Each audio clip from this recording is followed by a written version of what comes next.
سلام سلام، ان شاء الله يا ربي تكونوا بخير وتكونوا بصحه جيده. كيما عودتكم الشيف ياقوت دائما مع الاطباق الجميله والرائعه والاطباق البسيطه وكل مصداقيه. كيما يقول لك نعطيكم اطباق بكل مصداقيه. كيما شفتوني البنات، اليوم حبيت ندير لكم طبق ولا اروع، طبق بسيط، طبق يعني طبق فخم، كيما حبيتوا تسموه سموه. نبداو على بركه الله ونقولوا بسم الله وندخلوا للكوزينه تاعنا كي الشاطرين. المشتركات الجدد نقول لكم يا اهلا وسهلا بكم، مشتركيات القدم ايضا نقول لكم يا اهلا وسهلا بكم. الدار داركم وانتم اماليها. نشكر جميع من اللي راهم ابونيو معايا وجميع من اللي يدير لي جام، ولكن يا حبيبه قلبي ما راكوش ديروا لي هذيك الجام اللي شابه كيما نتوما. انا ماشي موالفه نقول لكم باش ديروا لي جام، ولكن يا البنات باش القناه تاعي تتعرف لازمكم ديروا لي هذيك الجام وتبارطاجيو الفيديو تاعكم مع الاحباب والاصدقاء تاعكم، هكذا كيما يقول لك باش تعم الفائده على الجميع. نبداو على بركه الله. كما شفتوني البنات اليوم حبيت ندير لكم كوريات البطاطا بصدر الدجاج. كما شفتوا البنات عندي زوج حبات بطاطا كبار، عندي حبه بصل، عندي ربطه معدنوس، وعندي صدر تاع الدجاج. بعد ما غسلت هذيك البطاطا ونقيتها قطعتها الى قطع صغيره، جبت الكاسرونه ديالي وحطيت البنات هذاك صدر تاع الدجاج سلقته في الماء وشويه فلفل اكحل وشويه ملح، ما نكثروش الملح البنات بس راح نستعملوا الفرامج والزيتون.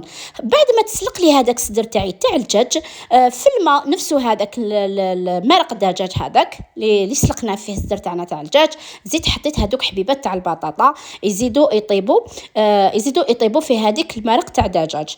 بعد ما يطيبوا لنا هذيك البطاطا نقصوا على النار البنات، ما نديروا لها ني ملح ني والو، نديروا لها شويه فلفل اسود ونخليها طيب على نار قليله. نشوفوا البطاطا ديالنا طابت ونشفت كيما شفتوا فوالا. دوك تشوفوني البطاطا كيفاش ندير لها الصدر هذاك تاع الدجاج البنات. كيما شفتوني البنات قطعته الى قطع صغيره، قطعته مليح. شفتوا نجيبوا السكينه هكذا تكون ماضيه، بالكوا على يديكم البنات، جيبوا السكينه تكون ماضيه وبعدين نقطعوها الى قطع صغيره كيما شفتوها تاع صدر الدجاج. وهنا البنات نجوزوا المرحله تاعنا، نجوزوا المرق تاعنا اللي نديروا فيه كوريات البطاطا مع الدجاج. هنا البنات عندي حبه بصل تكون كبيره، يا نديرها في لاشواغ ولا يا البنات نقطعها الى قطع صغيره كيما شفتوني. برك البنات ما تسكرفجوهاش في السكرفاج، نقطعوها يا بالطريقه هذه يا نديروها بلاشواغ ديالنا. نقطعوا المعدنوس تاعنا كيما شفتوني، نقطعوا كلش، نوجدوا كلش. ودوك تشوفوا معايا واش رانا رايحين نديروا. كما قلت لكم هذا الطبق يعني فريمون راقي بزاف وشباب تاع ضيوف، يعني فريمون تقدروا ديروه في رمضان ان شاء الله، وعلاش لا في رمضان، سورتو في رمضان. وايضا البنات هنا عندنا زيتون غسلناه ونقيناه اللي ما فيهش العظم ولا هذاك اللي مقطع الى قطع صغيره، نزيدو نقطعوه ثاني هكذا ولا نضربوه ثاني في لاشواغ.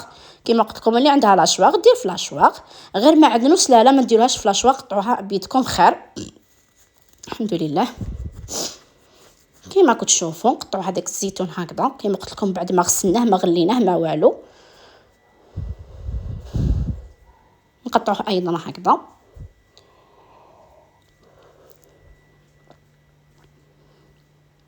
نجيبوا الكاسرونه تاعنا ولا طنجره تاعنا اللي راح نطيبوا فيها ولا لا كيكوت ديالنا اللي راح نطيبوا فيها، ونجيبوا الدجاج على حساب الافراد العائله نتاعنا نتاع اللي في البيت.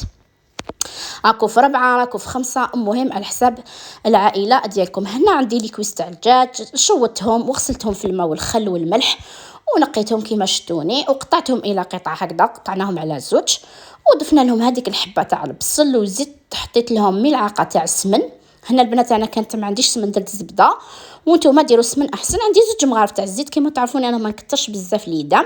حطيت شويه تاع الملح، ما كثروش الملح البنات، وحطيت ايضا نصف ملعقه تاع الكركم وايضا نصف ملعقه تاع الفلفل الاسود. نشعلوا الفرن تاعنا ولا النار المهم واش عندنا في الدار ونخلوها على نار قليله تتقلى.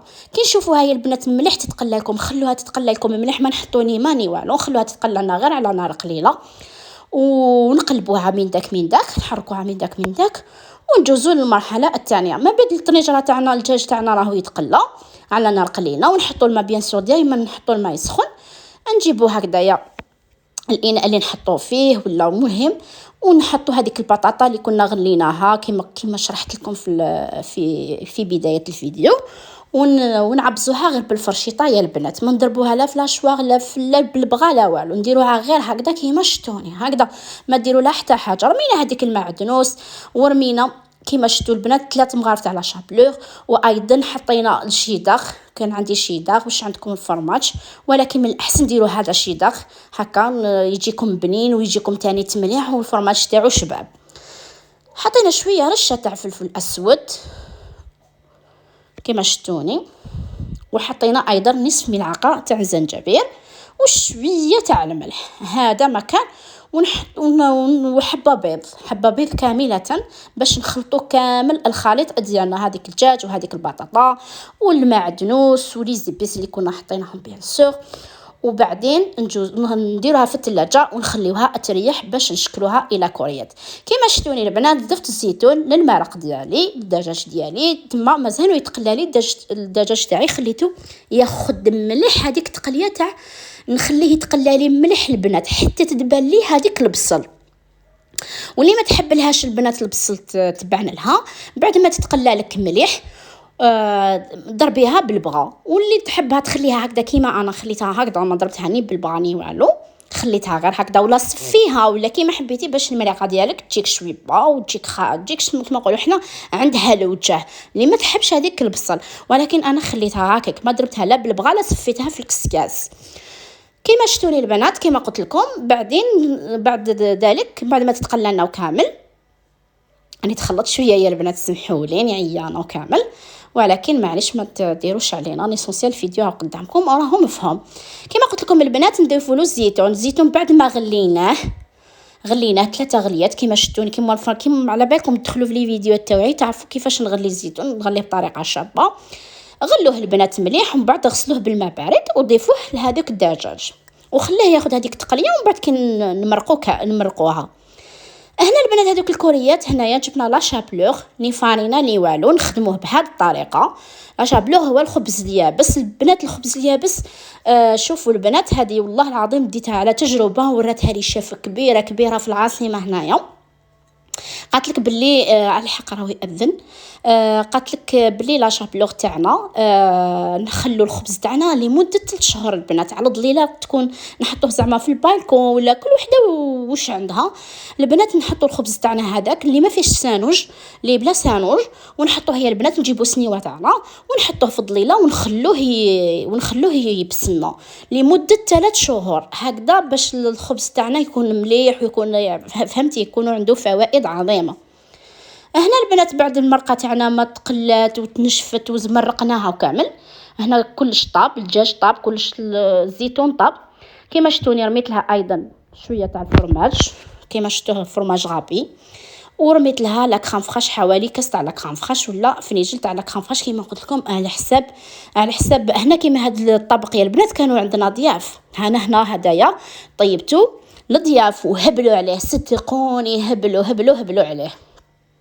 شوفوا الكوريات تاعنا الشكل تاعهم جا شباب، شفتوا كيف جاو شايدين روحهم، سورتو كي زدنا دخلناهم داخل الثلاجه وخليناهم يريحوا حوالي ساعه، رمضناهم في هذيك لا شابلور وقليناهم في الزيت، يكون قلي الزيت البنات كي نحطوا الزيت نقصوا النار تاعنا بعد ما يسخن هذاك الزيت، ماشي نخلوه يا البنات يتغالى هكا كي يسخن ونرموا عليهم هذوك لي بولات تاع الدجاج.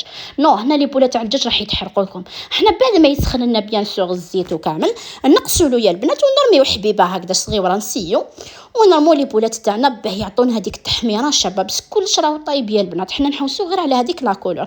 وهذاك الخبز اليابس لا شابلور هذيك تعطي له هذيك القرماشه، فهمتوني؟ يقعد شغل كريستيون يجيكم هكا شيء روحو ما شاء الله، يجيكم حاجه ولا اروع.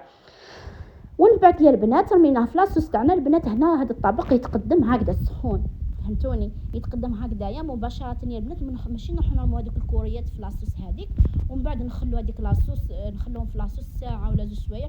ديروها مليح في بالكم البطاطا تاعكم راح طيح لكم باش هكذا ما تقولوش الشيف ما قالتلناش. ولهذا نتوما مباشره غير تجوا راح تسقوا على بالكم باللي راح تاكلوا ولا الضيوف تاعكم جاوكم، قدموهم لهم هكذا باش تحافظوا لهم على الشكل تاعهم، على خاطر لو كان تخلوه يبات ولا تخلوها تبات البنات ما تقدوش تخلوها تبات باسكو الدجاج فهمتوني لازم هكذا تنتكل بهذه الطريقه هكذايا. ان شاء الله يعجبكم الطبق اللي نهار اليوم، وان شاء الله يا ربي نكون وفقت كما يقول لك وعطيت لكم وفهمتكم مليح. وسمحوا لي راني شويه عيانه ما نكذبش عليكم، ولكن الحمد لله راني نوصل لكم الرساله كما ينبغي ونعطي لكم الطبق كما ينبغي ونقول لكم الى اللقاء في الملتقى، مع السلامه.